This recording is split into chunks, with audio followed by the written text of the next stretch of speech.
Assalamualaikum para ekonomia, ketemu lagi dengan Ibu Atiro Isana dalam pembelajaran ekonomi kelas 10. Untuk pertemuan pertama di semester kedua ini, kita akan melanjutkan dari yang semester 1 kemarin sebenarnya, tapi ini tentang materi tentang harga keseimbangan atau harga pasar. Simak ya.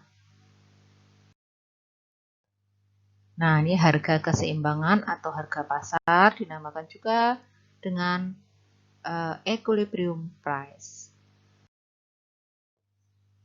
Nah, tujuan pembelajaran kali ini adalah untuk menjelaskan pengertian harga keseimbangan atau harga pasar atau equilibrium price, terus menjelaskan kurva, termasuk menggambarnya ya, mengidentifikasi golongan pembeli dan penjual, menjelaskan pergeseran kurva keseimbangan pasar, mendeskripsikan peran pemerintah dalam pembentukan harga pasar, menghitung harga dan output pada keseimbangan pasar, serta mempresentasikan hasil penelitian tentang pasar dan terbentuknya harga pasar sebagai nilai keterampilannya.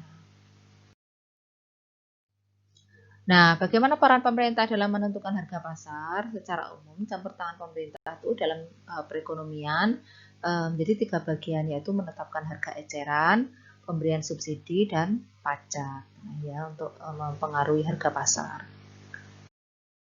Nah, ini ya.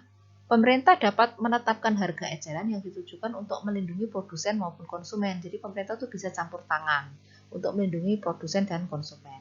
Jika harga yang ditawarkan produsen itu terlalu mahal, ini terlalu tinggi nih ya, maka yang perlu dilindungi siapa?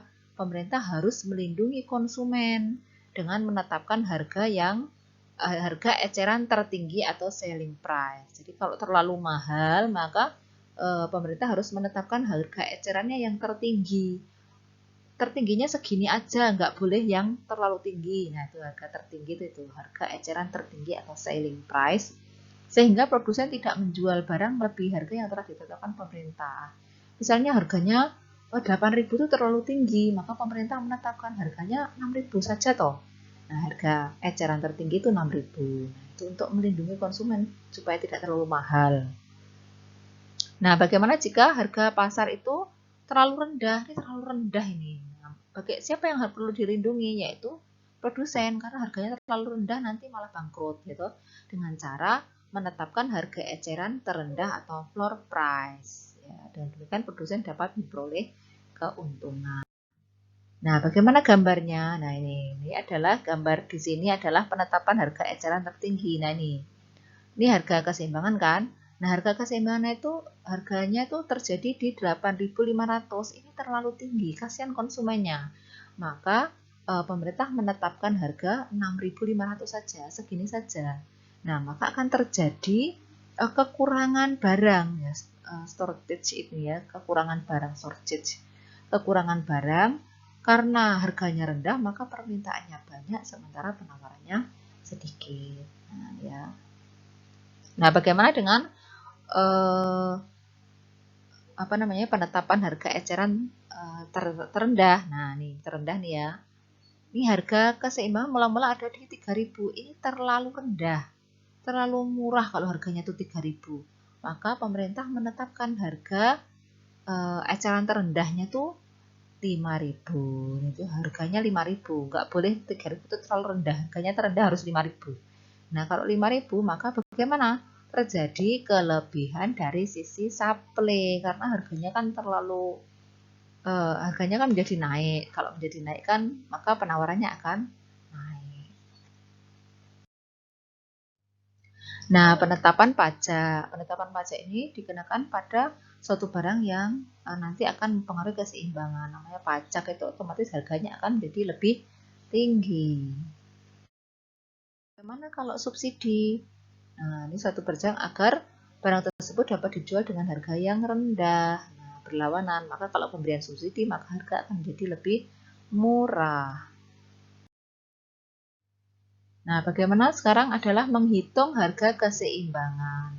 Rumusnya ini, QD sama dengan QS atau PD sama dengan PS. Ini rumusnya. Jika sudah diketahui, tinggal masukkan ke rumus seperti ini. Nah, nih. Nah, bagaimana kalau setelah pajak dan setelah subsidi? Nah, kalau setelah pajak dan setelah subsidi itu sama-sama mempengaruhinya hanya di fungsi penawaran. Jadi kamu lihat fungsi penawarannya ya, yang kodenya S, baik PS maupun GS. PS maupun GS. Nah, bedanya kalau pajak itu kan akan menambah harga ya. Nah, pajak itu disimbolkan dengan huruf T ya toh, T kecil. Nah, nih rumusnya seperti ini. Beda ya kalau fungsinya diketahui bentuk PS, maka ini rumusnya plus T. Tapi kalau QS rumusnya A dalam kurung P min T plus B. Nah, subsidi juga mempengaruhi di fungsi penawaran, tapi rumusnya akan berbeda dari fungsi PS dan fungsi QS. Nah, subsidi itu kodenya adalah huruf S. Nah, ini adalah contoh. Pada suatu pasar diketahui fungsi permintaannya 2.500 min 5P, fungsi penawaran 1.000 plus 10P. Nah, bagaimana keseimbangan pasar sebelum pajak? Nah, ini sebelum pajak nih ya. Berarti rumusnya adalah QD sama dengan QS. QD-nya mana? Nih, 2.500 min P dimasukkan, 1.000 ini dimasukkan ke sini. Nah, terus kita tukar ya toh. 2.500. Nah, kalau ke sini kan min 1.000. Jadi 1.500 sama dengan 15P. 15P dapat dari mana? 10P ini pindah ke ruas kanan jadi plus 5P. Jadi 10P plus 5P menjadi 15P.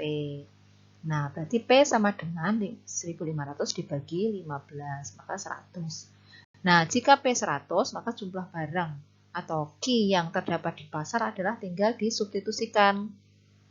Boleh di salah satu fungsi, misalnya ini key D, maka 2.500 dikurangi 5, nih, dari sini tuh 2.500 dikurangi 5 kali P. P-nya berapa? 100, yaitu 2.000. Jadi titik keseimbangan terjadi pada harga 100 dan key-nya 2.000 unit. Bisa ya? Gampang. Nah, bagaimana kalau keseimbangan pasar setelah pajak? Nah, setelah pajak ini akan berpengaruh di dari fungsi penawarannya, ya toh. Nah, ini rumusnya fungsi penawaran adalah QD dan QS. Nah, kita lihat fungsi penawarannya QS ini kan 1.000 plus 10P ini. Berarti maka QS aksen atau keseimbangan pasar setelah pajak 1.000 plus 10 dalam kurung P buka kurung P min 15. 15 tadi pajaknya. Ini kan pajaknya toh. Nah, ini. Berapa? 1.000 plus 10P, 10 kali P dikurangi 15, berarti 10 kali min 15, maka min 150. Nah, ini 10P plus ini dikurangi 1.000 dikurangi 150. Nah, ketemu 850. Kita masukkan dalam keseimbangan pasar. QD sama dengan QS. QD-nya tetap karena nggak berpengaruh. 2.500 min 5P sama dengan, nah ini diganti. QS-nya bukan 1.000 plus 10P, tetapi ini 850 plus 10P. Loh, ini kok nggak sama 10P plus 850? Nggak apa-apa, kan bisa ditukarkan kalau penjumlahan. Nah, ini. Kita kumpulkan yang P sama P, yang di sebelah kiri, yang tidak ada P-nya di sebelah kanan. Nah, ini kan akan ketemu 110P-nya. Nah, kalau sudah 110P kita ketemu, kita masukkan atau substitusikan ke salah satu, yaitu fungsi permintaan. Akan ketemu. Nah, begini. Gampang ya. Nah, bagaimana kalau subsidi? Nah, keseimbangan pasar setelah subsidi. Kita lihat QS-nya. Nah, QS-nya 1.000 plus 10P. Subsidinya berapa? 15 ditambahkan rumusnya tadi.